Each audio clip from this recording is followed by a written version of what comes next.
Hello, this is Mr. Ag, and our read aloud for today, Monday, December 14th, 2020, is Chiang and the Dragon's Dance.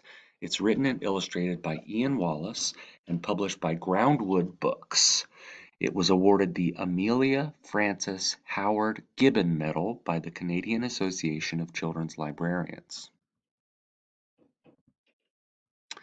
Chiang and the Dragon's Dance.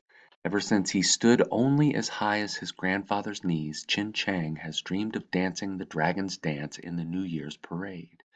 But now that his dream is about to come true, he's scared. What if he can't dance well enough to make his grandfather proud of him? Then Chiang meets a new friend who helps him discover the confidence to dance the Dragon's Dance with pride. Chiang and the Dragon's Dance. From the time Chiang stood only as high as his grandfather's knees, he had dreamed of dancing the Dragon's Dance. Now the first day of the Year of the Dragon had arrived, and his dream was to come true. Tonight he would dance with his grandfather, but instead of being excited, Chiang was so scared he wanted to melt into his shoes. He knew he could never dance well enough to make grandfather proud of him. He stopped sweeping the floor of his family shop and looked into the street where his mother and father were busy with other shopkeepers, hanging up paper lanterns shaped like animals, fish, and birds.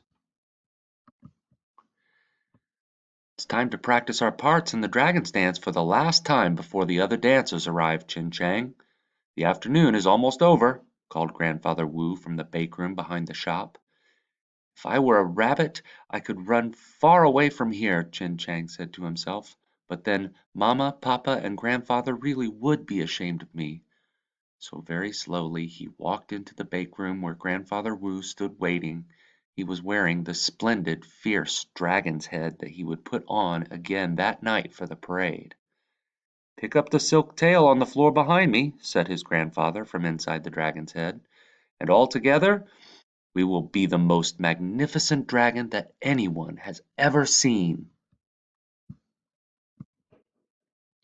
Chiang did as he was asked, but his grandfather started to dance.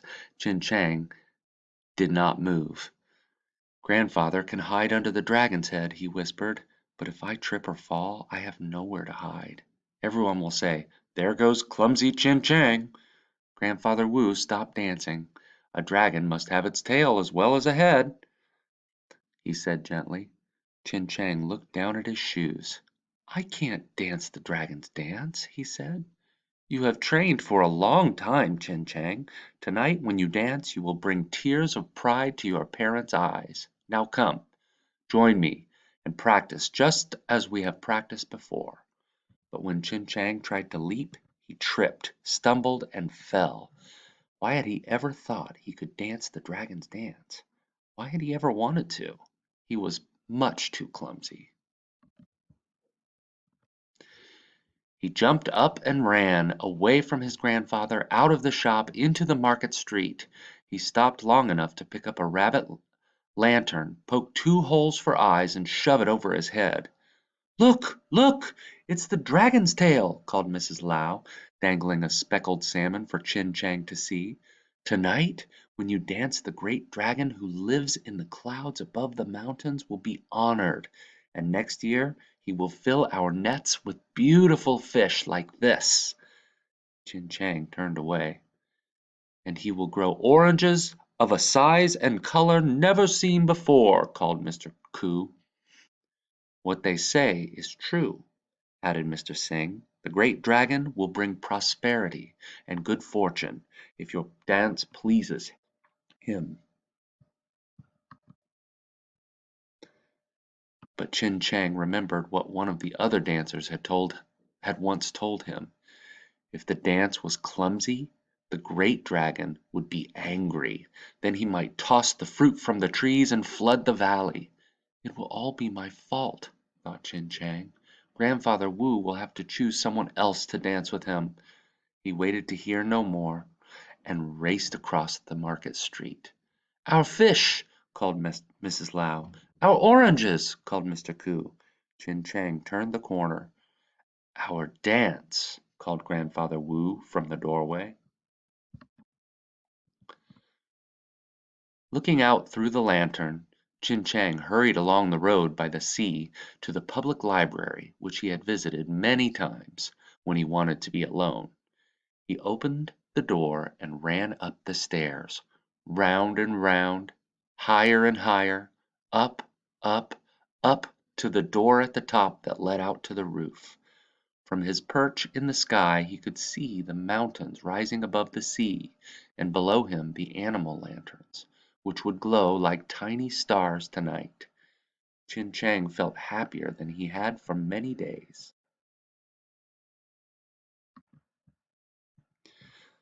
"I never expected to meet a rabbit on top of this roof," called a strange voice. Chin Chang turned around quickly. A woman carrying a mop and pail was coming toward him. "I'm not a rabbit," he said shyly. "I am Chin Chang," and he pulled off the lantern. "Oh, that is much better," she said. "Greetings, Chin Chang. My name is Pu Yi. May I enjoy the view with you?" She didn't wait for a reply. "In a little while I'll be watching the New Year's parade from here. I used to dance the dragon's dance when I was young, but not any more. My feet are too old, and they are covered with corns." "My grandfather dances the dragon's dance," said Chin Chang, "and his corns are as old as yours." Yi laughed. "His old shoes may move his old bones, but my feet will never dance again." A wonderful idea suddenly came to Chin Chang. What if he had found someone to dance in his place? He would show Yi his part in the dance right now. No one would see them if they tripped or fell. "You can help me practice what my grandfather taught me," he said. "Oh, my creaky bones! What a funny sight that will be!" said Yi. "You can dance," he told her. Cautiously Chin Chang gave a little jump. Yi jumped too. He shook slowly at first, and she shook too. Next they leaped into the air, landed together, and spun on their heels. Before long Yi had forgotten her creaky bones. Then Chin Chang stumbled and fell. "Let's try again," said Yi, picking him up. While they danced, darkness had crept down slowly from the mountains to the city below. Then, from far off, Chin Chang heard the lilting tune of pigeons with whistles tied to their tail feathers.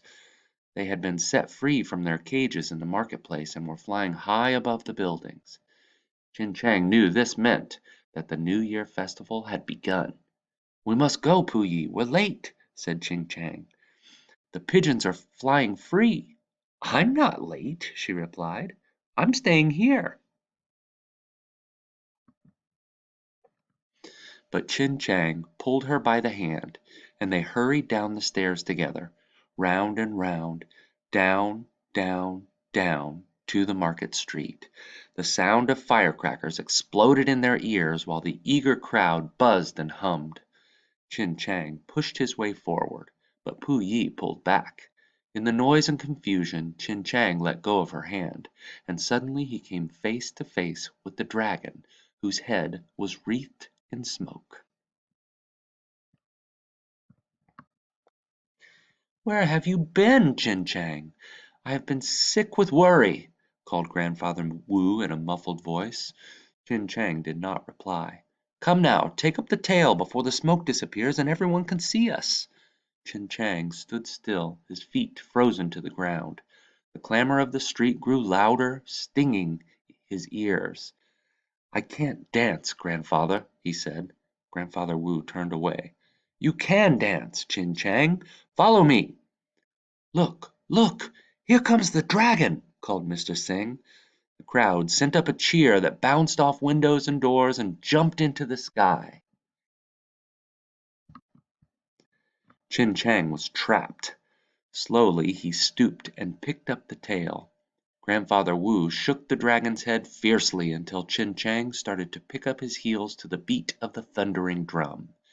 Then, suddenly, Chin Chang stumbled, but instead of falling, He did a quick step and recovered his balance. Excitedly he leaped into the air, and again, and higher again, and as the dance went on, Chin Chang's feet moved more surely, his steps grew firmer, and his leaps more daring. Mrs. Lau and Mr. Ku cheered from their market shops, while people poured out of their houses onto balconies and sidewalks, filling the streets. High in the sky, flags of fire and falling moons burst into light. They sizzled and sparkled, rocketed straight up and whistled to the ground. Just then, Chin Chang caught sight of a familiar face in the crowd. It was Pu Yi. Chin Chang leaped to the sidewalk and pulled her into the street. "I can't, Chin Chang," she said, pulling away. "My bones! My corns! My knees!" "Pu Yi, yes, you can," Chin Chang assured her. "Look at me." Hesitantly she took hold of the tail, and together they kicked up their heels just as they had on the rooftop, while the throngs of people cheered them on. Up one street and down another they danced to the beat of the thundering drum. All too soon the dragon lifted its head and shook its tail for the last time. The dance was over. Pu Yi hugged Chin Chang close.